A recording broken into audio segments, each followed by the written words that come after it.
O ar gelado da sala de audiências parecia sugar toda a esperança, um vácuo de mármore polido e madeira escura que refletia o desprezo no rosto de Ricardo. Sentado ao lado de seu advogado, ele era a personificação do poder, vestindo um terno italiano que custava mais do que Clara ganhara em toda a sua vida antes de conhecê-lo. Do outro lado da sala, ela estava sozinha, exceto por seu defensor público e os dois pequenos meninos que se agarravam às suas pernas, alheios ao drama que definiria suas vidas. A voz do advogado de Ricardo ecoava pelo silêncio, cada palavra uma pedra atirada contra a dignidade dela. A senhora Clara, dizia ele, com um tom teatral de falsa compaixão, insiste em uma quantia exorbitante e incompatível com seu histórico e sua contribuição para o patrimônio do meu cliente. Ela alega necessidades para os filhos, mas o que vemos é uma tentativa clara de oportunismo, de usar as crianças como bilhetes de loteria. Ricardo assentiu discretamente, um sorriso quase imperceptível nos lábios, enquanto Verônica, sua amante impecavelmente vestida na primeira fileira, a observava com um misto de pena e triunfo, como quem assiste a um animal ferido finalmente sucumbir. A humilhação era pública, calculada e brutal. Cada argumento do advogado de Ricardo era desenhado para pintá-la não apenas como uma esposa interesseira, mas como uma mãe negligente e incapaz. Ele mencionou a origem humilde de Clara, sua falta de sofisticação social e como isso poderia ser prejudicial para o futuro de dois herdeiros de um império. A oferta na mesa era uma afronta, uma pensão mínima, um apartamento alugado por 1 ano e a perda da guarda compartilhada, transformando-a em uma mera visitante na vida dos próprios filhos. A mensagem era clara, ela era descartável e deveria ser grata por não sair com as mãos completamente vazias. A família de Ricardo, presente em peso, cochichava entre si, lançando olhares de reprovação que aferiam mais do que as acusações formais. Eles a viam como um erro de percurso, uma mancha na linhagem que finalmente estava sendo limpa. Ricardo sequer olhava para ela. Seu foco estava no juiz, esperando apenas a confirmação legal para o que em sua mente já era um fato consumado. Ele a estava apagando de sua história e queria que todos assistissem. Se você, assim como eu, acredita que a arrogância é o terreno mais fértil para a queda e que não há nada mais poderoso do que uma pessoa subestimada lutando pela verdade, então você chegou ao lugar certo. Histórias como a de Clara nos lembram que a justiça, às vezes, se move em silêncio por caminhos que os poderosos, cegos por seu próprio brilho, são incapazes de enxergar. Por isso, se você aprecia uma boa vingança, servida com elegância e precisão cirúrgica, inscreva-se no canal, deixe sua curtida e compartilhe essa história com quem também adora ver o jogo virar. Porque, naquela sala fria, enquanto o advogado de Ricardo cuspia seu veneno jurídico, ele não fazia ideia de que cada palavra de desprezo apenas fortalecia a armadilha que estava prestes a se fechar. A plateia via uma mulher pobre e acuada, mas o que estava escondido por trás daquele semblante sereno era a calma de quem já conhecia o final do filme e aguardava pacientemente pela cena mais importante, aquela que ninguém, absolutamente ninguém, esperava. Mas havia algo estranhamente dissonante na postura de Clara. Diante de um ataque tão avassalador, todos esperavam lágrimas, desespero ou um colapso nervoso. Em vez disso, ela permanecia imóvel, com uma serenidade que beirava o antinatural. Suas mãos não tremiam, repousavam calmamente sobre os ombros dos filhos, como se para tranquilizá-los de um perigo que só ela compreendia plenamente.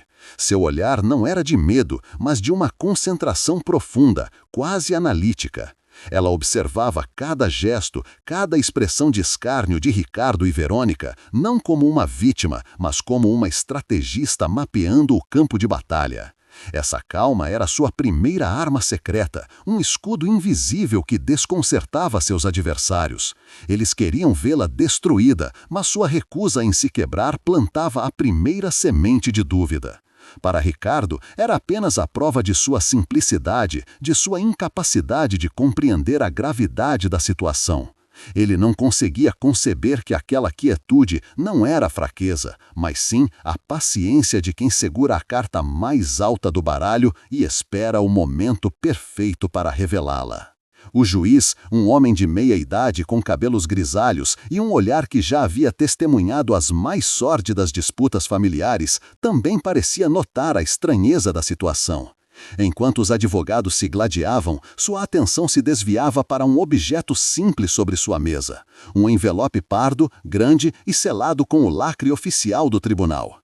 Não parecia importante, perdido entre pilhas de processos e documentos jurídicos, mas o magistrado o tratava com uma reverência particular. De tempos em tempos, seus dedos roçavam a borda do papel, como se para se certificar de que ainda estava ali.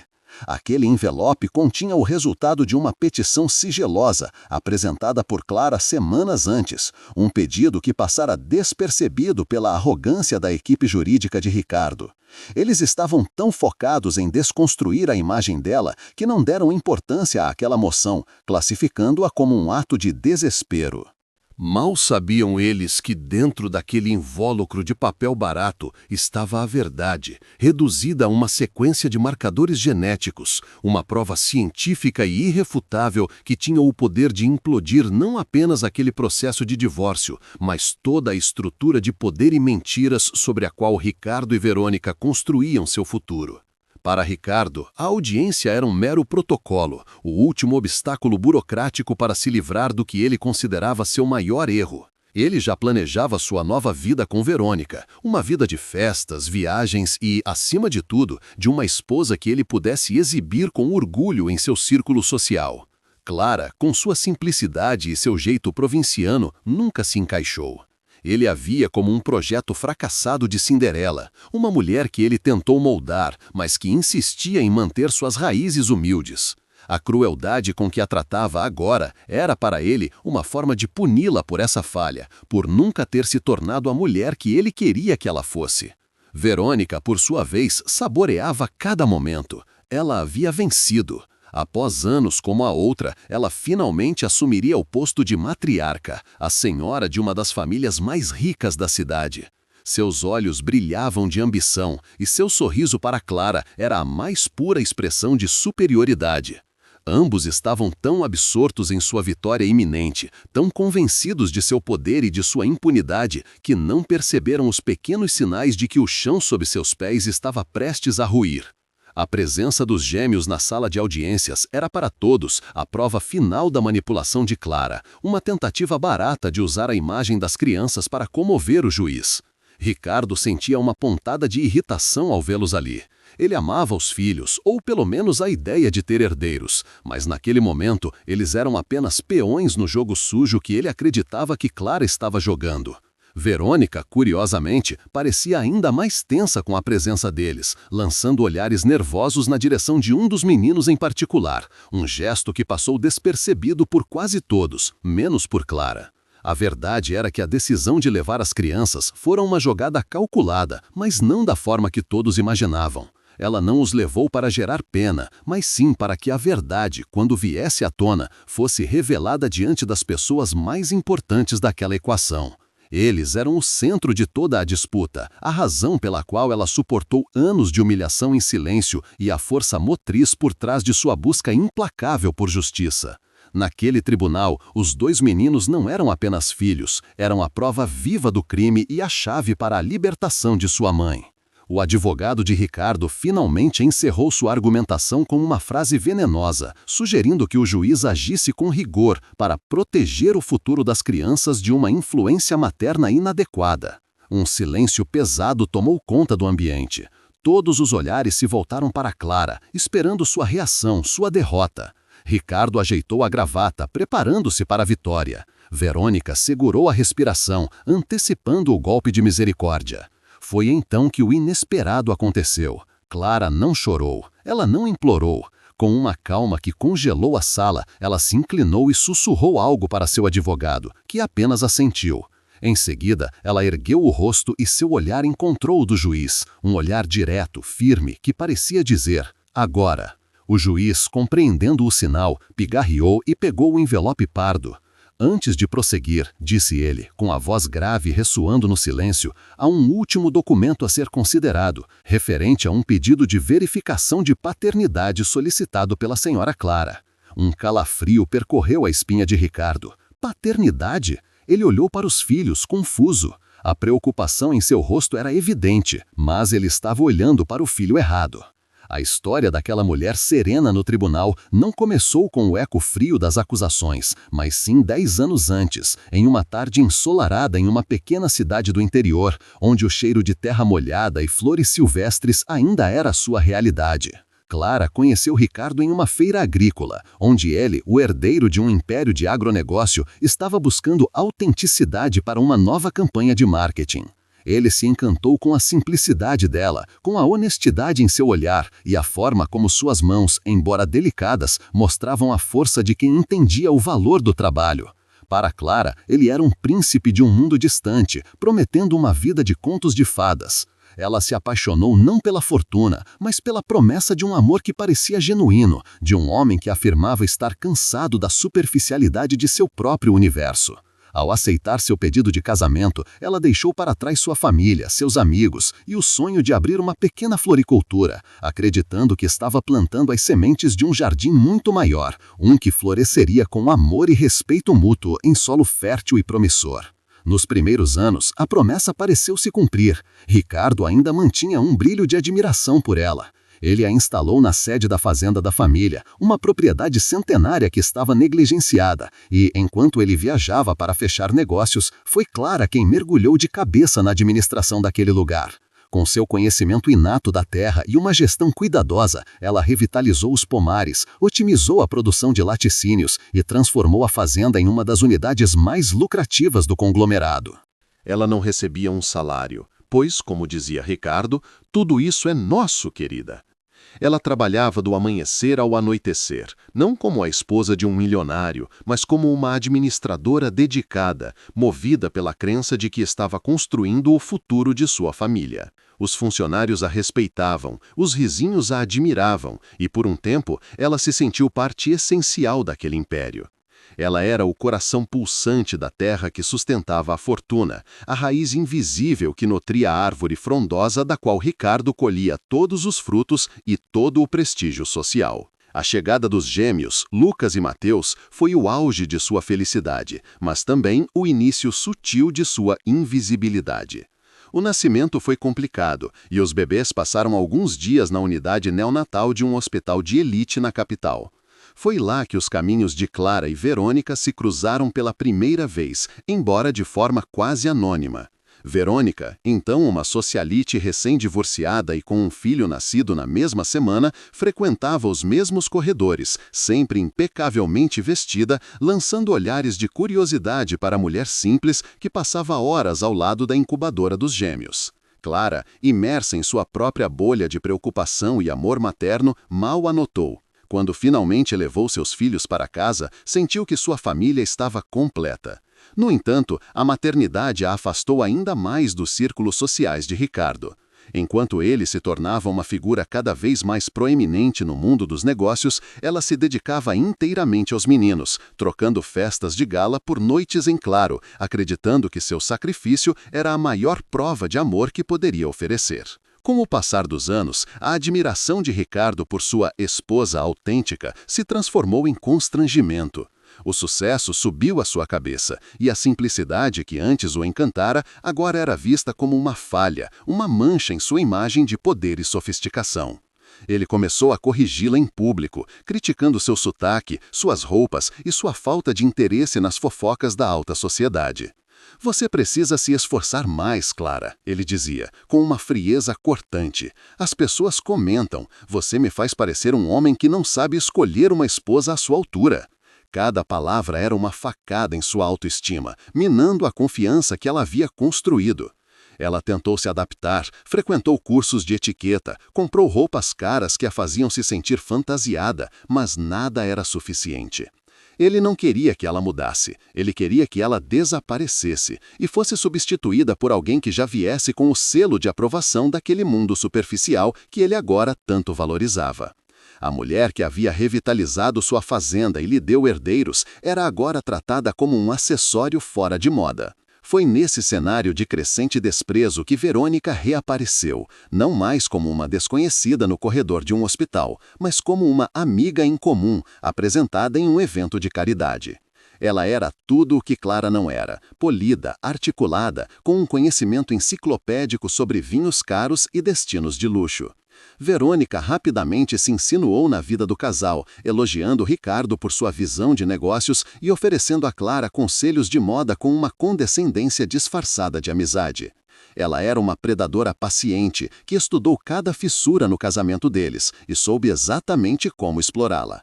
Para Ricardo, ela era um espelho que refletia a imagem do homem poderoso que ele queria ser, alguém que validava sua arrogância e compartilhava de seu desdém pelo que era comum. A presença dela se tornou constante, primeiro como uma amiga da família, depois como uma consultora de imagem para a empresa e, finalmente, como a sombra que pairava sobre cada momento de infelicidade de Clara, aguardando a oportunidade perfeita para tomar o seu lugar. As humilhações se tornaram uma rotina dolorosa e silenciosa. Ricardo passava a chegar cada vez mais tarde em casa, com o cheiro do perfume de Verônica impregnado em suas roubas. Ele esquecia datas importantes, como o aniversário de casamento, mas enviava flores caríssimas no dia seguinte, um gesto que não pedia desculpas, mas sim comprava seu silêncio. Em jantares com amigos, ele dirigia todas as suas conversas a Verônica, deixando Clara isolada na ponta da mesa, como uma espectadora em sua própria vida. A pior parte era a forma como ele usava os filhos contra ela.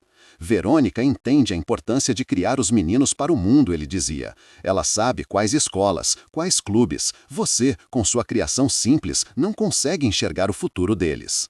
Ela desqualificava como mãe, a única identidade que lhe restava, e fazia isso com uma crueldade calculada, sabendo que era ali que ela era mais vulnerável.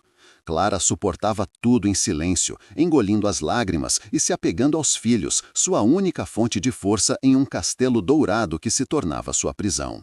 O caso deixou de ser um segredo para se tornar uma afronta pública. Ricardo e Verônica passaram a ser fotografados juntos em restaurantes e viagens de fim de semana, com as imagens estampadas nas colunas sociais que os empregados da mansão deixavam acidentalmente abertas sobre a mesa da cozinha. Cada foto era um novo golpe, uma confirmação de que ela havia sido substituída aos olhos do mundo. A família de Ricardo, que nunca aceitou de verdade, agora a tratava com um desprezo aberto, culpando-a por não ter conseguido manter seu marido. Eles abraçaram Verônica como a matriarca que sempre desejaram, uma mulher de sua estirpe que não os envergonharia com simplicidade. Clara se viu completamente sozinha, uma rainha deposta em seu próprio reino, observando a usurpadora desfilar com suas joias e receber as honras que um dia foram suas. A dor da traição era imensa, mas o que mais a feria era a sensação de ter sido apagada, como se os anos de dedicação, trabalho e amor nunca tivessem existido. O golpe final veio em uma noite fria de inverno, durante o jantar anual de Natal da família. Diante de seus pais, irmãos e sobrinhos, com Verônica sentada ao seu lado como se já fosse a dona da casa, Ricardo ergueu sua taça de cristal para um brinde. A esta família, ele começou, com a voz embargada por uma falsa emoção. E a um novo começo, um futuro em que finalmente terei ao meu lado uma esposa à minha altura, que entende o nosso legado. Ele então se virou para Clara, que estava paralisada do outro lado da mesa, e disse, com o olhar mais gélido que ela já vira, os papéis do divórcio estarão na sua mesa pela manhã. Seja razoável e tudo será mais fácil para você. O silêncio que se seguiu foi ensurdecedor. Ninguém a defendeu. A humilhação foi total, pública e irrevogável. Naquela noite, enquanto arrumava uma pequena mala para si e para os filhos, a tristeza deu lugar a uma fúria fria e silenciosa. Ela não iria apenas se defender, ela iria desenterrar cada mentira sobre a qual aquela família havia construído seu império de hipocrisia. Foi nos meses seguintes, já instalada em um apartamento modesto alugado por Ricardo, que a primeira peça do quebra-cabeça se revelou. Um dos gêmeos, Mateus, foi diagnosticado com uma condição sanguínea rara, que exigia testes genéticos detalhados para determinar o melhor tratamento. Por protocolo, tanto Clara quanto Ricardo foram testados. Quando o médico a chamou para uma conversa particular, seu rosto era uma mistura de confusão e cautela. Senhora Clara, ele disse, há algo nos resultados que não conseguimos explicar. O seu DNA é compatível, como esperado, mas o do senhor Ricardo, ele não é o pai biológico de Mateus. O chão pareceu desaparecer sobre os pés de Clara. A primeira onda de choque foi devastadora, mas logo deu lugar a uma clareza assustadora. Ela se lembrou dos corredores do hospital, da presença constante de Verônica, e uma suspeita monstruosa, impensável, começou a se formar em sua mente. Ela não havia sido apenas traída, ela havia sido vítima de uma fraude que roubou a própria essência de sua maternidade. Naquele instante, a mulher submissa e magoada morreu.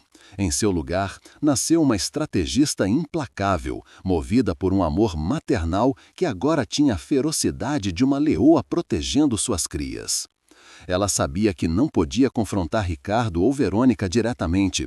Eles eram poderosos demais, mestres na arte da manipulação, e a destruiriam antes que ela pudesse provar qualquer coisa.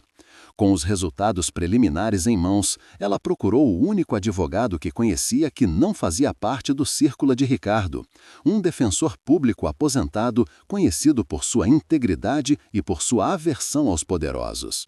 Juntos, eles traçaram um plano silencioso e meticuloso. O pedido de divórcio de Ricardo seria a arena perfeita.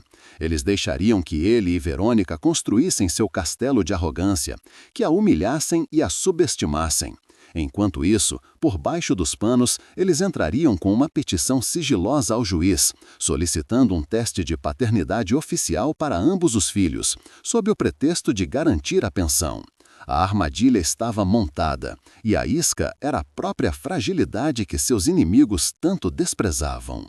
A primeira grande rachadura na barragem de sua dignidade aconteceu em uma tarde de domingo, sob a luz dourada que entrava pelas janelas da sala de estar que ela mesma havia decorado. Ricardo a convocou, com Verônica a seu lado, ambas as figuras exalando uma autoridade gélida. Ele não fez rodeios, sua voz era o som de uma porta de cofre se fechando. Verônica vai se mudar para cá na próxima semana, ele anunciou, como se estivesse discutindo uma simples troca de móveis. Clara sentiu o ar faltar em seus pulmões. Aquela casa era mais do que paredes e objetos caros, era o refúgio que ela construiu, o ninho onde criou seus filhos.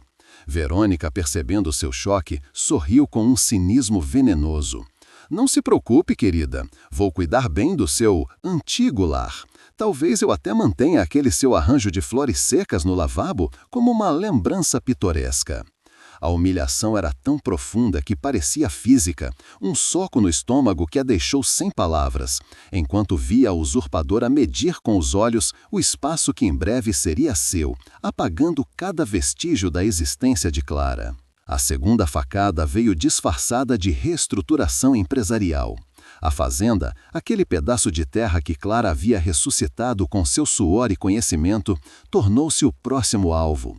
Em uma reunião fria no escritório da cidade, cercada por executivos de terno que a olhavam com pena, Ricardo anunciou que Verônica assumiria um cargo de consultora de branding para as propriedades rurais do grupo.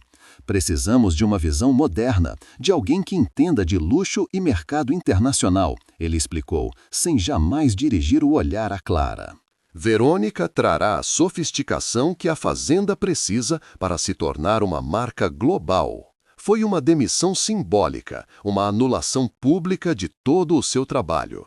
Os anos em que ela acordou antes do sol, negociou com fornecedores e cuidou do gado foram reduzidos a nada, a um passado rústico que precisava ser polido e apagado. Verônica, presente na reunião, apresentou alguns esboços de um novo logotipo, com cores e formas que nada tinham a ver com a alma do lugar. Clara permaneceu em silêncio, sentindo o gosto amargo da irrelevância, enquanto via o legado que construiu ser entregue nas mãos da mulher que havia roubado sua vida. Os jantares em família se transformaram em sessões de tortura psicológica. A família de Ricardo, que antes a tolerava com uma cordialidade forçada, agora a ignorava completamente, tratando-a como um fantasma à mesa. Eles conversavam animadamente com Verônica sobre os planos para o futuro, as viagens que fariam, a reforma da casa, a escolha de um novo internato para os meninos. Certa noite, a mãe de Ricardo, uma matriarca de olhar cortante, recordou uma história antiga de quando Clara, recém-chegada do interior, cometeu uma gafe em um evento social. Todos riram, uma risada cruel que ecoou na sala de jantar opulenta. Verônica aproveitou o momento para colocar a mão sobre a de Ricardo, exibindo um anel de diamante que ofuscava a luz do lustre. Clara sentia os olhares de escárnio sobre si, o peso de ser a peça fora do lugar, a nota dissonante na sinfonia daquela família hipócrita. Ela se concentrava em cortar a comida em seu prato, transformando o ato de se alimentar em um exercício de sobrevivência, apenas para não desmoronar diante de seus algozes. Cada garfada era engolida com o nó de humilhação que se formava em sua garganta. O ataque mais íntimo e cruel partiu diretamente de Verônica, em um momento de falsa solidão durante uma festa de caridade. Clara havia se refugiado em um canto do jardim, tentando respirar longe da atmosfera sufocante do salão. Verônica a seguiu, com seu vestido de seda e um sorriso predatório. Que aliança delicada, disse ela, pegando a mão de Clara sem permissão e analisando o anel de ouro simples que Ricardo lhe dera no início do casamento. Tem um valor sentimental, imagino. Antes que Clara pudesse responder, Verônica estendeu a própria mão, onde o diamante gigantesco brilhava como uma arma. Ricardo diz que o futuro precisa de símbolos mais fortes. Ele me deu este anel para simbolizar um novo império, um que não será construído sobre a simplicidade, mas sobre o poder. A comparação era brutal, um ataque direto ao único símbolo que ainda conectava Clara ao que um dia fora amor. Ela puxou a mão de volta, sentindo a pele queimar onde Verônica a tocara. A mensagem era clara: seu amor, sua história, seu símbolo, tudo era pequeno, insignificante e prestes a ser substituído por algo maior e mais valioso aos olhos do mundo. Sua função na casa foi sutilmente rebaixada de esposa para uma espécie de governanta de luxo, uma babá invisível para os próprios filhos. Ricardo e Verônica saíam para seus compromissos sociais e as instruções para Clara vinham por mensagens de texto curtas e imperativas. Mateus está com um pouco de tosse, dê o xarope. Lucas precisa terminar o dever de casa de matemática. Deixei o contato da nova professora de francês na agenda. Ela não era mais consultada sobre a educação dos filhos, era apenas a executora de ordens dadas pela mulher que ocupava seu lugar.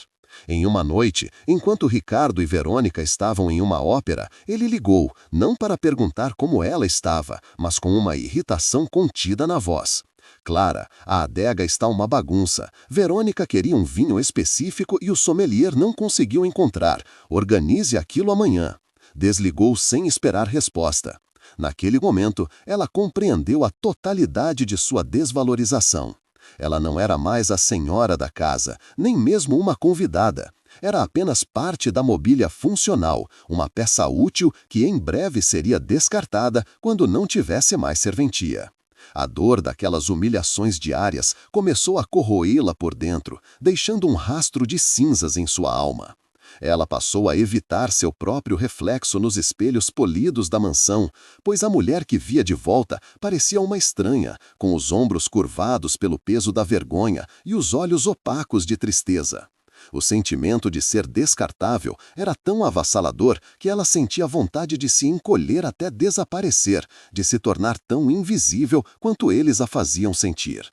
Havia momentos no silêncio da noite em que ela se agarrava ao travesseiro para abafar os soluços, perguntando-se onde estava a jovem forte e sonhadora que um dia acreditou em contos de fadas. Aquele castelo dourado havia se tornado uma prisão de luxo, e cada objeto de arte, cada tapete persa, cada lustre de cristal pareciam zombar de sua dor, testemunhas silenciosas de sua lenta e metódica aniquilação emocional. Ela se sentia como uma flor arrancada da terra e deixada para murchar em um vaso de ouro, bela por fora, mas morta por dentro, sem raízes e sem esperança. A escalada da crueldade atingiu seu ápice em um evento público, o leilão anual de cavalos da elite do agronegócio, um mundo que um dia fora o seu. Ricardo, como anfitrião, subiu ao palco para fazer o discurso de abertura, com Verônica ao seu lado, radiante em um vestido vermelho que atraía todos os olhares. Clara estava sentada em uma mesa afastada, ao lado de parentes distantes que a tratavam com uma indiferença calculada. Em seu discurso, Ricardo falou sobre tradição e modernidade, e então, olhando na direção de Verônica, ele disse: "Nossa família sempre teve raízes fortes na terra, mas agora é hora de mirar nas estrelas, e para isso precisamos de parceiros que falem a linguagem do futuro, não o dialeto do passado." A alusão foi inconfundível. Um silêncio constrangedor pairou por um segundo antes de ser quebrado por aplausos educados. Dezenas de pares de olhos se voltaram para Clara, alguns com pena, outros com um triunfo mal disfarçado. Naquele instante, sob os holofotes, ela se sentiu nua, julgada e condenada por um crime que não cometeu, o de ser ela mesma. A vergonha era um fogo que queimava seu rosto e seu coração. A dor se tornou ainda mais aguda quando começou a ver o reflexo de sua tristeza nos olhos dos filhos. Lucas, o mais falante dos gêmeos, aproximou-se dela uma tarde, enquanto ela dobrava roupas no quarto, e perguntou com a inocência brutal das crianças: "Mamãe, por que o papai não janta mais com a gente? E por que a tia Verônica manda mais em casa do que você?" Cada palavra foi como um caco de vidro em seu coração. Ela tentou sorrir, inventar uma desculpa que protegesse a imagem do pai deles, mas a verdade estava ali, exposta na confusão de uma criança. Ela percebeu que o veneno daquela situação não a estava atingindo apenas a ela, estava começando a contaminar a única coisa pura e sagrada que lhe restava. A ideia de que seus filhos pudessem crescer em um ambiente de mentiras, vendo a mãe ser tratada como inferior, a aterrorizava mais do que qualquer humilhação pessoal. Proteger a si mesma já não era o suficiente. Ela precisava proteger a inocência deles, a percepção que eles tinham do que era uma família, do que era amor e respeito. O fundo do poço chegou em uma noite chuvosa, quando ela não conseguiu dormir e desceu à cozinha para beber um copo de água. A porta do escritório de Ricardo estava entreaberta e ela ouviu as vozes dele e de Verônica, misturadas com o som de risadas. "Ela é tão patética", dizia Verônica. "Ainda anda pela casa como se pertencesse a algum lugar. Quando você vai finalmente mandá-la embora?" A resposta de Ricardo foi o golpe final, a pá de cal em qualquer resquício de esperança que Clara pudesse ter. "Paciência, meu amor. Assim que o divórcio for finalizado, ela some, e então podemos mandar os meninos para aquele internato na Suíça. Longe dessa influência simplória, eles se tornarão homens de verdade." A menção de tirar seus filhos, de mandá-los para o outro lado do mundo, quebrou algo dentro dela. O chão sumiu. Ela subiu as escadas em silêncio, o corpo tremendo, e se trancou no quarto. Ali, no escuro, ela desabou, chorando não de tristeza, mas de um desespero absoluto, a dor de uma mãe que acabara de ouvir a sentença de morte de sua família. Mas então, no abismo daquela dor, algo extraordinário aconteceu. As lágrimas secaram, o tremor em seu corpo cessou, substituído por uma quietude gélida e assustadora. Ela se levantou e foi até a cômoda, onde havia uma fotografia dos gêmeos recém-nascidos, 2 rostinhos frágeis e perfeitos. Olhando para eles, Clara sentiu a dor se transformar. O desespero se solidificou em determinação, a vergonha se transmutou em uma fúria fria e calculista. Eles não iriam tirar seus filhos, eles não iriam apagá-la. Eles a subestimaram, a humilharam, a trataram como lixo, mas cometeram um erro fatal. Eles ameaçaram suas crias. Naquele instante, a esposa dócil e magoada morreu para sempre. Em seu lugar, nasceu uma guerreira. Ela não sabia como, mas encontraria uma maneira de lutar. Ela desenterraria cada segredo, moveria cada pedra, enfrentaria cada demônio. Eles queriam que ela desaparecesse, mas ela faria o contrário. Ela se tornaria a força da natureza que eles nunca viram chegar, a tempestade silenciosa que estava prestes a destruir o império de mentiras deles. A descoberta que mudaria tudo não veio de uma investigação planejada ou de um detetive particular, mas do lugar mais inesperado, a fragilidade de um filho. Mateus, um dos gêmeos, começou a apresentar sintomas de uma rara desordem sanguínea, uma condição hereditária que exigia uma análise genética aprofundada para definir o tratamento mais seguro. O pediatra, um profissional renomado e discreto, solicitou amostras de sangue de Clara e Ricardo para mapear a origem do gene. Para Clara, era apenas mais uma noite de angústia materna, uma preocupação que superava qualquer dor de seu casamento em ruínas. Ela acompanhou todo o processo com o coração apertado, rezando pela saúde de seu menino. Semanas depois, o médico a chamou para uma conversa em seu consultório, sem a presença de Ricardo. Seu semblante era grave, não pela doença de Mateus, que era tratável, mas por uma inconsistência que a ciência revelou de forma fria e inquestionável. Ele hesitou, ajustou os óculos e, com uma voz baixa e cuidadosa, preparou-se para lhe entregar uma verdade que era, ao mesmo tempo, um veneno e um antídoto para sua vida. Senhora Clara, os resultados de Mateus são promissores quanto ao tratamento, começou o médico, tentando suavizar o golpe que viria a seguir. No entanto, durante a análise de compatibilidade genética, encontramos algo anômalo. O seu DNA corresponde perfeitamente, como a mãe biológica. Contudo, o DNA do Sr. Ricardo não apresenta qualquer vínculo de paternidade com Mateus. O silêncio na sala era tão denso que Clara podia ouvir a pulsação em seus ouvidos. A primeira reação foi de negação, uma onda de confusão que a fez questionar a competência do laboratório. Mas então, como um relâmpago em uma noite escura, uma série de imagens desconexas se conectou em sua mente. Ela se lembrou dos dias na maternidade, da presença constante e inexplicável de Verônica nos corredores, sempre observando seus bebês. Lembrou-se de um comentário vago de uma enfermeira sobre uma confusão de pulseiras rapidamente resolvida. A traição de Ricardo era uma ferida aberta, mas aquilo era algo infinitamente mais profundo e monstruoso. Não era uma simples infidelidade, era uma conspiração, uma violação de sua maternidade que redefinia toda a sua história e a de seus filhos. De volta à solidão de seu quarto na mansão, com a revelação ecoando em sua mente, Clara começou a juntar as peças do quebra-cabeça. Ela se lembrou de como Verônica, ao longo dos anos, sempre demonstrou um interesse peculiar e quase possessivo por Mateus, enquanto tratava Lucas com uma polidez distante.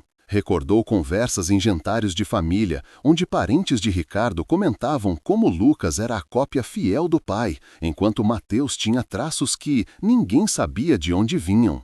Na época, ela ignorou, atribuindo tudo a meras casualidades genéticas. Agora, cada uma daquelas memórias se tornava uma prova contundente. Verônica, desesperada para prender Ricardo e garantir que seu próprio filho se tornasse o herdeiro do império, havia orquestrado o impensável. Ela trocou os bebês na maternidade, entregando a Clara seu filho biológico para criá-lo como se fosse dela, enquanto o verdadeiro gêmeo de Clara, o outro filho de Ricardo, estava em algum lugar, talvez até mesmo sendo criado por Verônica. A dimensão da crueldade daquele ato a deixou sem ar. Mas a dor rapidamente se transformou em uma fúria gelada e precisa. Clara sabia que estava sozinha contra uma máquina de poder. Os advogados de Ricardo eram tubarões, capazes de transformar a verdade em mentira com uma simples petição. Confrontá-los diretamente seria suicídio. Ela precisava de um aliado que não pudesse ser comprado, alguém que entendesse a lei, mas que desprezasse o mundo de privilégios e arrogância de seu marido. Sua busca a levou a um pequeno escritório no centro antigo da cidade, onde atendia o Sr. Anselmo, um defensor público aposentado com fama de incorruptível e uma mente jurídica brilhante. Ele a ouviu em silêncio, seus olhos pequenos e astutos fixos nos dela, absorvendo cada detalhe da história inacreditável. Ele não demonstrou choque, apenas uma indignação contida. Ao final do relato, ele se recostou na cadeira de couro gasta e disse com uma calma que a tranquilizou pela primeira vez em meses: Eles a subestimaram, minha senhora, e é exatamente por isso que vamos vencer. A arrogância é o erro mais caro que os ricos cometem, e nós vamos fazer com que eles paguem cada centavo dessa dívida. Naquele escritório simples, longe dos mármores e do luxo da vida de Ricardo, o plano secreto nasceu. Senhor Anselmo foi categórico. A verdade é uma arma poderosa demais para ser revelada de uma só vez. Eles precisavam construir uma armadilha jurídica perfeita. Você vai continuar a esposa frágil e assustada que eles esperam, instruiu ele. Não reaja a nenhuma provocação, deixe que eles se afundem em sua própria soberba. O plano era simples em sua genialidade. Eles entrariam com uma petição sigilosa ao juiz do caso de divórcio, apresentando as evidências preliminares do teste genético de Mateus e solicitando um novo teste, oficial e irrefutável, para ambos os gêmeos. O pretexto seria a formalidade de estabelecer a pensão alimentícia, um procedimento padrão que a equipe de Ricardo jamais questionaria. Eles veriam aquilo como um ato burocrático, uma formalidade insignificante no caminho para sua vitória esmagadora. Mal sabiam eles que estavam caminhando de olhos vendados para a guilhotina que Clara, com a ajuda de seu novo aliado, estava afiando pacientemente. Clara voltou para a mansão transformada. Por fora, ela era a imagem da derrota, ombros caídos, olhar perdido, uma figura patética que apenas reforçava a narrativa de Ricardo e Verônica. Mas por dentro, uma chama de determinação ardia com uma intensidade feroz. Cada humilhação, cada olhar de desprezo, cada palavra cruel agora era combustível para sua vingança silenciosa. Ela se tornou uma atriz em sua casa, desempenhando o papel da vítima perfeita, enquanto secretamente trabalhava com o Sr. Anselmo. Ela vasculhou caixas antigas, procurando por qualquer registro da maternidade, qualquer foto que pudesse conter uma pista. Chegou a localizar, através de um antigo contato, uma enfermeira que trabalhou no hospital naquela época e que se lembrava vagamente de uma socialista muito nervosa que causou problemas no berçário. Cada pequena peça de informação era cuidadosamente documentada e entregue ao seu advogado, fortalecendo o caso que explodiria no tribunal. Ela estava tecendo uma rede invisível, fio por fio, ao redor de seus inimigos. Enquanto Clara construía sua fortaleza de segredos, Ricardo e Verônica celebravam sua vitória antecipada. Eles viam a passividade dela como a confirmação de sua total aniquilação. Ela nem sequer luta mais, comentou Ricardo com Verônica durante um jantar, rindo com desdém. Acho que finalmente entendeu seu lugar. Verônica, por sua vez, já se comportava como a senhora da casa, planejando uma reforma completa para apagar qualquer vestígio de Clara e escolhendo catálogos de internatos suíços para os meninos. A única fissura em sua compostura era uma ansiedade quase imperceptível sempre que o divórcio era mencionado. Um brilho de pânico em seus olhos que ela rapidamente disfarçava com um sorriso arrogante. Ela estava tão perto de conseguir tudo o que sempre quis que se permitiu acreditar que seu segredo terrível estava enterrado para sempre.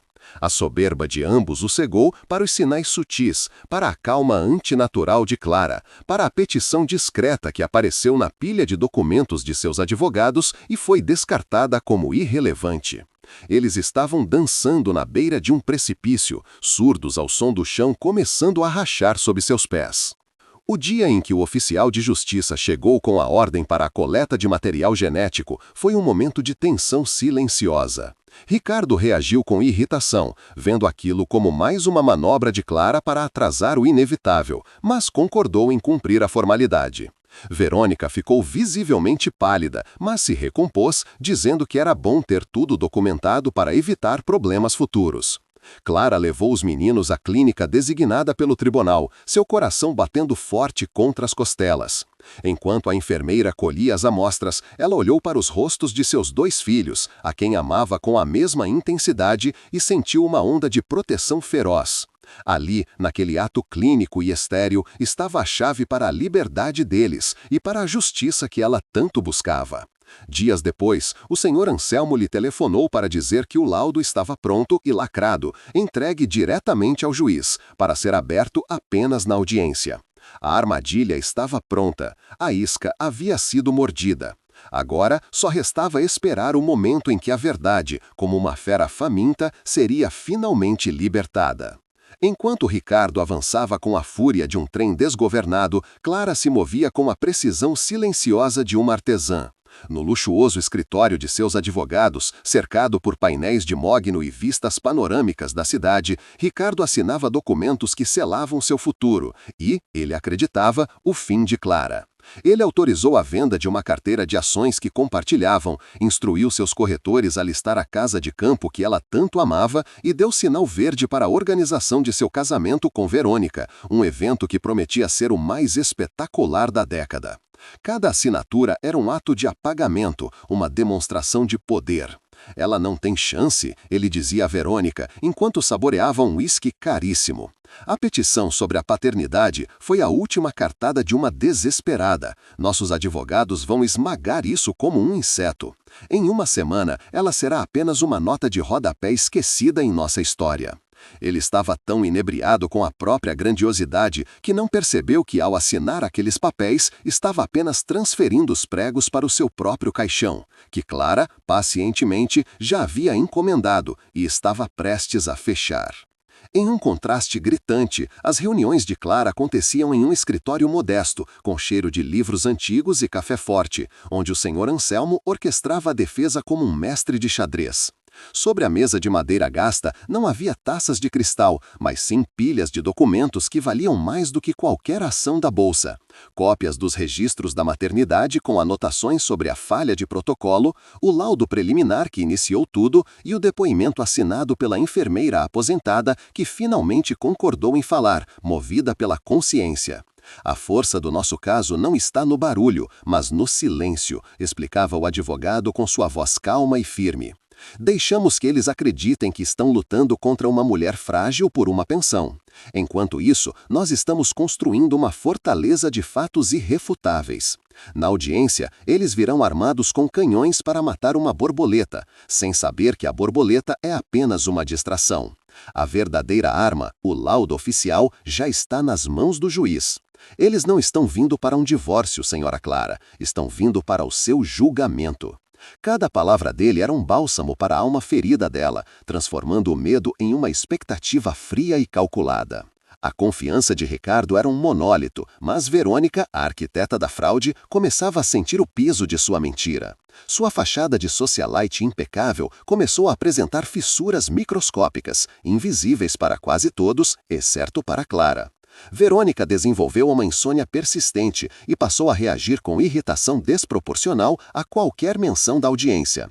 Ela pressionava Ricardo constantemente para acelerar o processo, disfarçando seu pânico como ansiedade para começar a nova vida. Sua obsessão por Mateus também se intensificou. Ela o cobria de presentes caros e controlava cada aspecto de sua rotina, um comportamento que Ricardo, em sua cegueira, via como a prova de que seria uma mãe maravilhosa para seus herdeiros. Ele não conseguia ver o medo em seus olhos, o terror de uma criminosa que sabe que a polícia está se aproximando e que o segredo que a elevou ao topo estava prestes a ser a pedra que a arrastaria para o fundo do abismo. A oportunidade para Ricardo perceber a armadilha veio em uma bandeja de prata, mas sua arrogância a jogou no chão sem sequer prová-la. Durante uma chamada de conferência, seu principal advogado, um homem conhecido por sua cautela, mencionou a petição de paternidade com um leve tom de preocupação. Ricardo, é um procedimento padrão, mas o sigilo solicitado pela parte dela e a aceitação imediata do juiz são um pouco incomuns. Talvez devamos investigar o que a motivou. Do outro lado da linha, Ricardo soltou uma gargalhada de escárnio. Investigar o quê? O desespero dela? Ela provavelmente inventou alguma história para o defensor público para conseguir esse teste, na esperança de encontrar algo para nos chantagear. Deixe-a. Quando o resultado confirmar que sou o pai, isso só vai fortalecer nosso argumento de que ela é instável e manipuladora. Não perca seu tempo com as fantasias de uma mulher derrotada.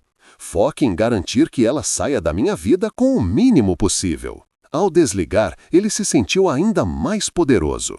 Ele não apenas ignorou o aviso, ele o usou para inflar ainda mais seu ego, sem saber que acabara de dar a Clara a cobertura perfeita para seu ataque final.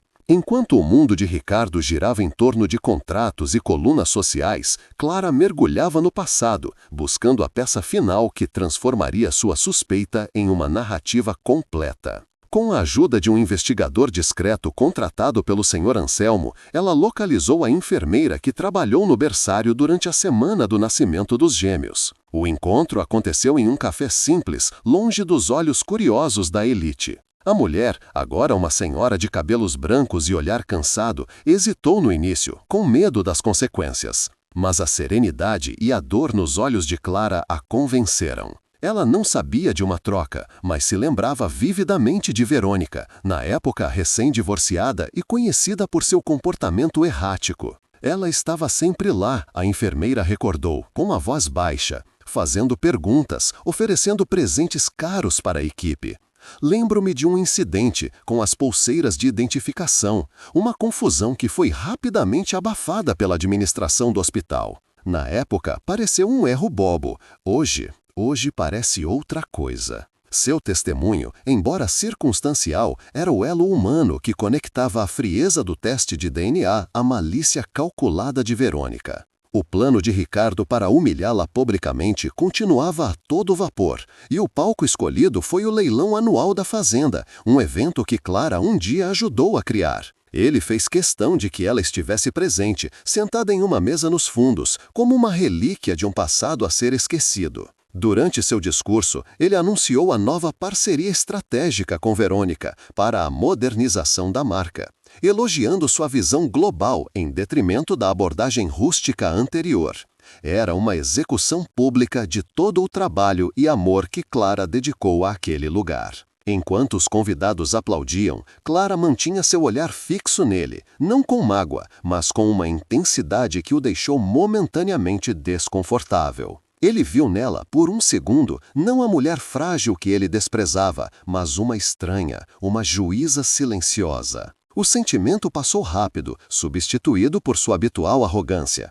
Ele não sabia que naquele mesmo dia, o Sr. Anselmo havia protocolado uma medida cautelar, usando o testemunho dos funcionários sobre a gestão de Clara, que congelaria qualquer tentativa de venda da propriedade.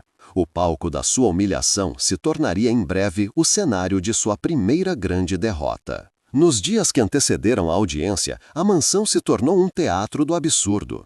Ricardo e Verônica desfilavam sua felicidade, discutindo abertamente os detalhes de seu casamento e da reforma da casa na frente de Clara. Verônica, sentindo-se vitoriosa, intensificou suas provocações sutis, deixando catálogos de internatos suíços sobre a mesa de centro ou perguntando a Clara com uma falsa inocência se ela precisaria de ajuda para empacotar seus poucos pertences. Cada gesto era desenhado para quebrar o espírito de Clara, para fazê-la sentir-se como uma intrusa em sua própria vida. Mas a mulher que eles viam já não estava mais lá. Clara se movia pela casa com a calma de quem visita um museu, observando os artefatos de uma vida que já não lhe pertencia. Ela respondia às provocações com monossílabos educados e um sorriso enigmático, uma serenidade que Verônica começou a achar mais aterrorizante do que qualquer explosão de raiva. Era a calma de uma tempestade se formando no horizonte, uma força da natureza que eles, em sua ilha de privilégios, eram incapazes de prever.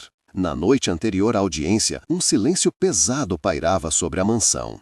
Ricardo e Verônica saíram para um jantar de comemoração antecipada. Clara ficou sozinha com os filhos. Ela os colocou para dormir, lendo uma história para cada um, como sempre fazia. Depois, ficou sentada no escuro entre as duas camas, observando os rostos serenos de Lucas e Mateus. Naquele momento, não havia espaço para ódio ou vingança em seu coração, apenas um amor avassalador e protetor. Ela amava os dois meninos com a mesma intensidade feroz, independentemente de qual DNA corria em suas veias. Um era o fruto de seu ventre, o outro, o fruto de seu cuidado, de suas noites em Clara, de seu amor incondicional. Sua luta não era para destruir Ricardo ou Verônica, mas para construir um futuro seguro e honesto para aquelas duas crianças. A verdade seria sua arma, sim, mas a justiça seria seu objetivo final. A justiça de uma mãe que se recusava a deixar que o mundo de mentiras dos adultos envenenasse a inocência de seus filhos. Ela finalmente estava pronta. A manhã da audiência chegou, fria e cinzenta, como um presságio. Clara se vestiu com um vestido simples, mas de corte elegante, uma armadura de dignidade. Ela preparou os meninos, explicando com calma que iriam a um lugar importante para conversar sobre o futuro da família. Ao chegar ao tribunal, a cena que encontrou era exatamente a que esperava. O mármore polido refletia as luzes frias, o ar era pesado com a formalidade da lei. Ricardo já estava lá, impecável em seu terno italiano, conversando com seu advogado e rindo de algo, a personificação da confiança. Verônica estava ao seu lado, um pouco mais pálida do que o normal, mas com um sorriso de triunfo nos lábios. Eles a viram entrar, de mãos dadas com os dois meninos, e trocaram um olhar que era uma mistura de desprezo e impaciência, como se sua presença fosse o último obstáculo tedioso antes da vitória. O palco estava montado, os personagens ocupavam suas posições. O juiz entrou na sala e o silêncio se instalou. Ninguém naquela sala, exceto Clara e seu advogado, sabia que não estavam prestes a assistir a um massacre, mas sim a uma ressurreição.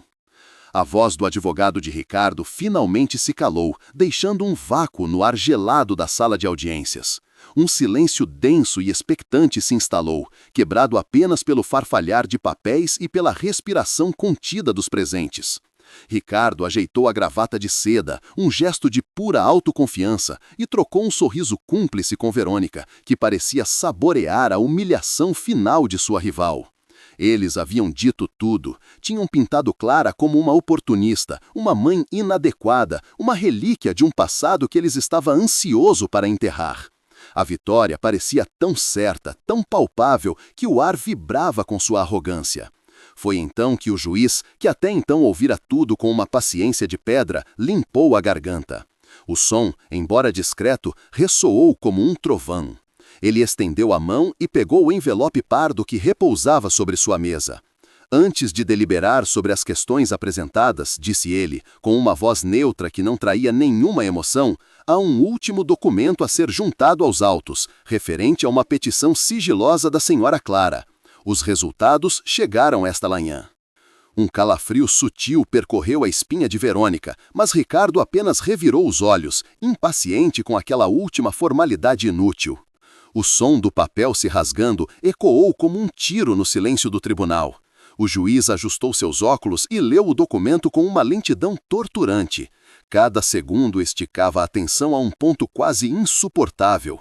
Ricardo tamborilava os dedos na mesa, entediado, enquanto seus advogados pareciam igualmente relaxados, certos de que aquilo era apenas um blefe final.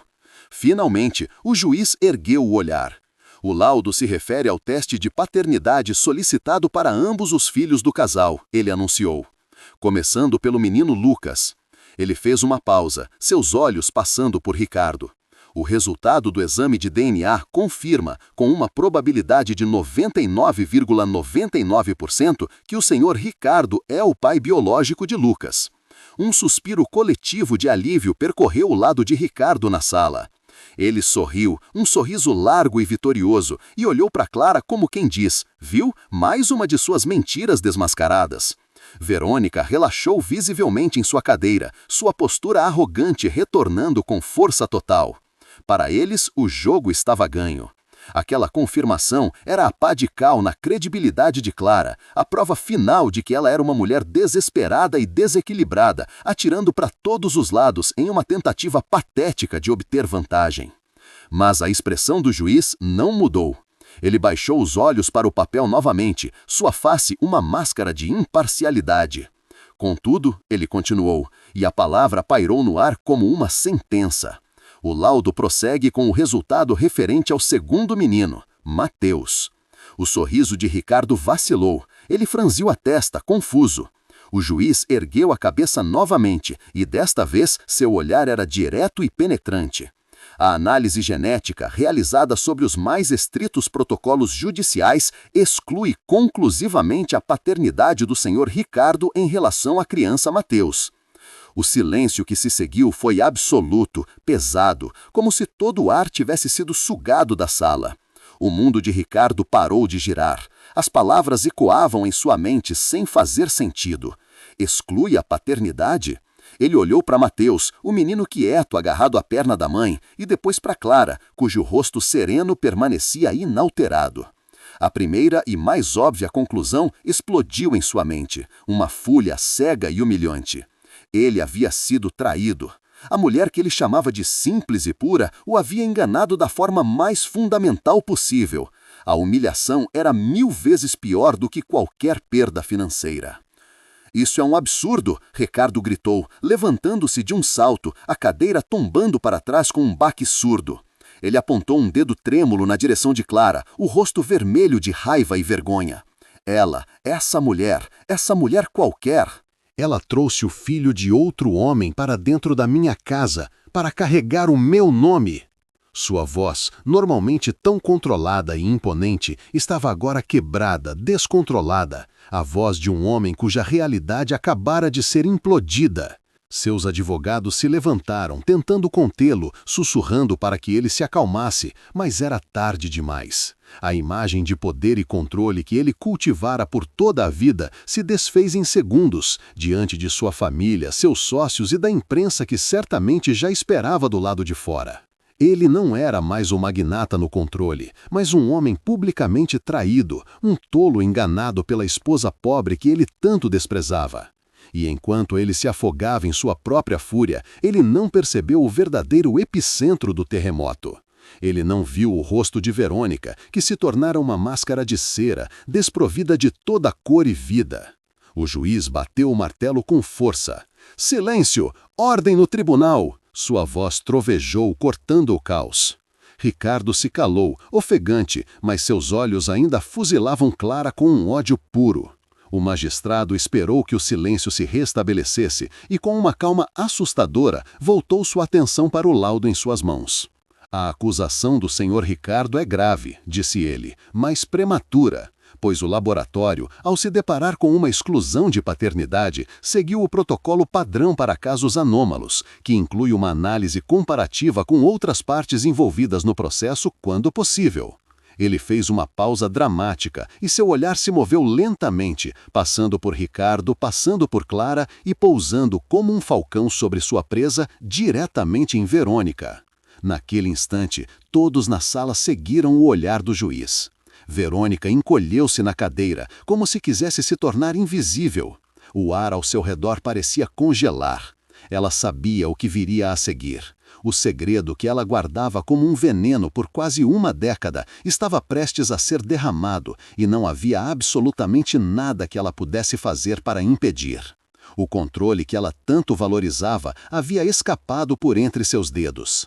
O relatório, continuou o juiz, com a voz clara e impiedosa como o gume de uma lâmina, apresenta uma conclusão final e irrefutável.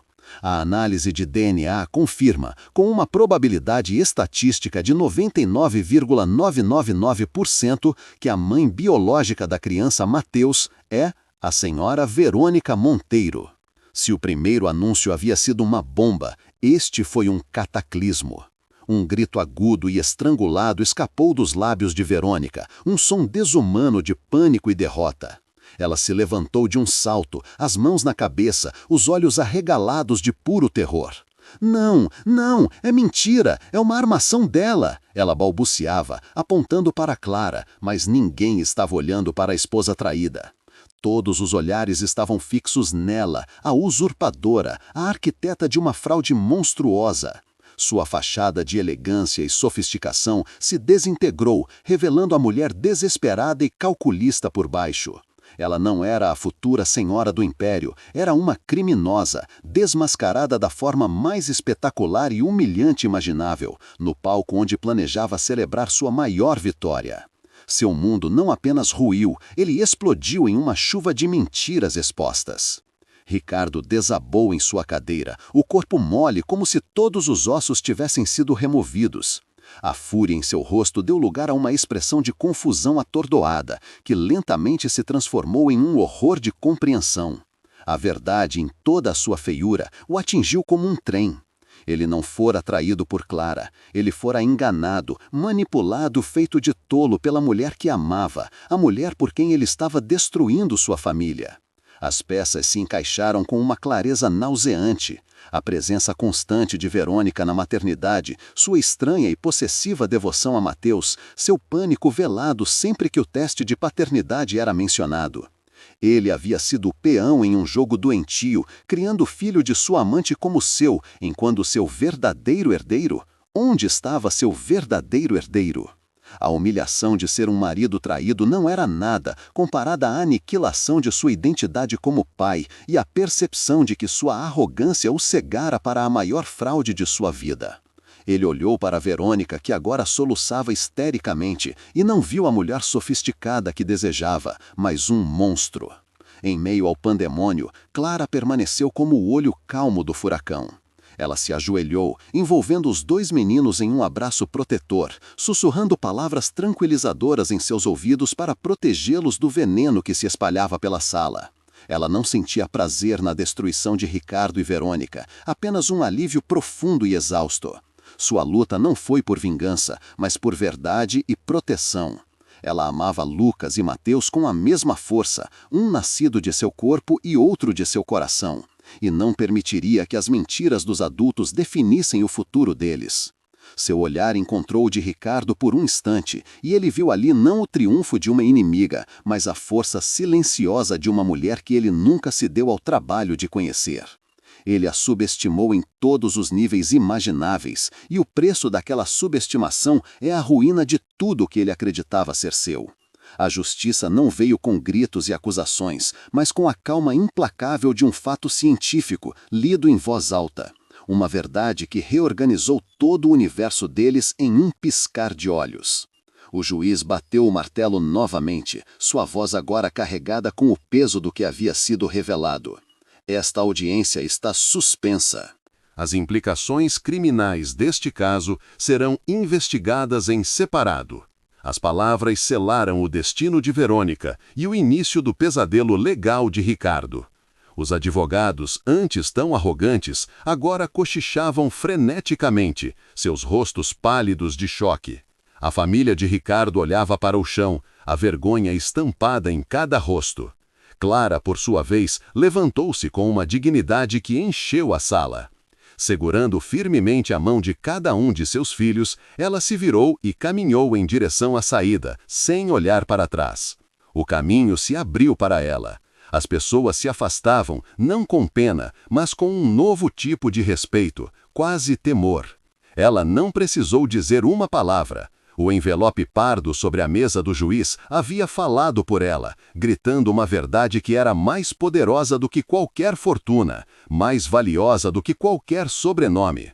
Ela entrou no tribunal como a esposa pobre e saiu como a rainha silenciosa que havia retomado seu reino, não um de riqueza material, mas um fundado na verdade inabalável de seu amor de mãe. O caos que se seguiu à revelação foi uma sinfonia da ruína. Verônica desabou em um grito primal, uma negação gutural que nada tinha da elegância que sempre ostentou, seu corpo tremendo incontrolavelmente, enquanto seguranças do tribunal se aproximavam com uma cautela profissional. Ricardo, por outro lado, permaneceu congelado em sua cadeira, o rosto uma máscara de cera pálida, os olhos vítreos fixos em um ponto qualquer da parede, como se sua mente tivesse se desconectado da realidade para se proteger de uma verdade insuportável. Seus advogados, antes tão imponentes, agora se moviam em um pânico desordenado, trocando sussurros urgentes e olhares desesperados, a certeza da vitória substituída pela corrida para o controle de danos. Em meio a essa implosão de poder, Clara se levantou. Ela não olhou para Ricardo, não olhou para Verônica. Com uma mão firme no ombro de cada um de seus filhos, ela os guiou para fora da sala, atravessando o mar de caos como um navio que corta águas turbulentas. Seu silêncio era mais retumbante que qualquer grito. Sua partida era a afirmação final de que, enquanto o império dele se afogava em mentiras, o pequeno e verdadeiro mundo dela estava, pela primeira vez em muito tempo, seguro e intacto. A tempestade midiática que se formou do lado de fora do tribunal foi ainda mais devastadora. As portas se abriram não para a saída triunfante de Ricardo, mas para o espetáculo de Verônica sendo escoltada, o rosto inchado de lágrimas, e para a figura catatônica de Ricardo, amparado por seus advogados. Em questão de horas, o escândalo da troca dos herdeiros estava em todas as manchetes, transformando o magnata respeitado em um pária social, o protagonista de uma farsa grotesca. As colunas sociais que antes o exaltavam, agora o dissecavam com uma crueldade deliciosa, detalhando cada nuance de sua humilhação pública. Ele não era mais o empresário visionário, mas o marido enganado, o pai que não conhecia o próprio filho, um homem cuja arrogância o tornou o maior tolo da cidade. A família, antes tão unida em seu desprezo por Clara, agora se apressava em se distanciar dele, emitindo notas à imprensa que condenavam a fraude e expressavam profundo choque, um esforço patético para salvar o que restava do sobrenome. Ricardo, que sempre mediu o valor do mundo por sua reputação, descobriu da pior maneira que a queda do pedestal social é vertiginosa e não há fortuna que amorteça o impacto. As consequências financeiras e legais foram igualmente implacáveis. As ações das empresas de Ricardo despencaram assim que a notícia se espalhou, com investidores temendo a instabilidade gerada por um escândalo de tal magnitude. O Conselho de Administração, formado por velhos amigos de seu pai, convocou uma reunião de emergência e, sob a alegação de proteger a integridade da marca, o forçou a se afastar do cargo de presidente. Ele perdeu o controle do império que considerava seu por direito divino.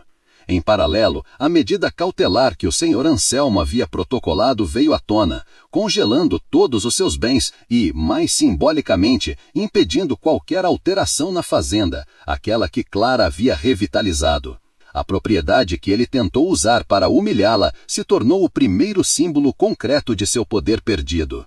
Verônica, por sua vez, foi abandonada à própria sorte, enfrentando acusações criminais que poderiam resultar em anos de prisão e uma batalha judicial pela guarda de Mateus, o filho que ela usou como peça de xadrez e que agora mal a reconhecia como mãe. O castelo de cartas deles, construído sobre a areia movediça da mentira, desabou com um único sopro da verdade. Enquanto o mundo de Ricardo se desfazia, o de Clara se solidificava com uma força silenciosa. Ela não usou sua posição de poder para esmagá-lo, mas para construir uma fortaleza para seus filhos.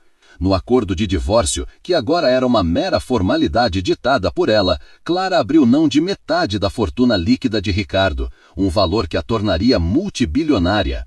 Em vez disso, ela exigiu algo muito mais significativo, a posse total e irrestrita da fazenda, o lugar onde seu trabalho floresceu e onde ela poderia criar os meninos longe da toxicidade da cidade. Exigiu também a criação de um fundo fiduciário para Lucas e Mateus, garantindo o futuro de ambos de forma igualitária, um ato que provava que seu amor de mãe transcendia qualquer laço de sangue. Ricardo, quebrado e sem poder de barganha, assinou tudo sem contestar. A mulher que ele tentou deixar com uma pensão miserável, agora era a dona do coração produtivo de seu antigo império, a matriarca de um novo legado. Ela não tomou seu dinheiro por vingança. Ela tomou de volta o que construiu com as próprias mãos, provando que o verdadeiro valor nunca esteve nos cofres do banco, mas na terra que ela aprendeu a cultivar. A nova vida de Clara começou com o cheiro de terra molhada ao amanhecer e o som das risadas de seus filhos ecoando pelos campos abertos da fazenda. Ela vendeu o apartamento modesto e se mudou para a casa principal da propriedade, não a que Ricardo construiu, mas a sede antiga, que ela mesma reformou com simplicidade e bom gosto. As joias e os vestidos de grife foram guardados em um baú, substituídos por roupas confortáveis que lhe permitiam caminhar pelos pomares e cuidar de seu jardim. Ela se tornou a administradora que sempre foi, mas agora em seus próprios termos, respeitada pelos funcionários que já admiravam e amada por uma comunidade que via nela a força e a dignidade em pessoa. Lucas e Mateus cresciam livres, sem a sombra da hipocrisia da alta sociedade, aprendendo o valor do trabalho e da honestidade. Clara finalmente encontrou a paz que lhe fora roubada, não em salões de mármore, mas sob o vasto céu azul do interior.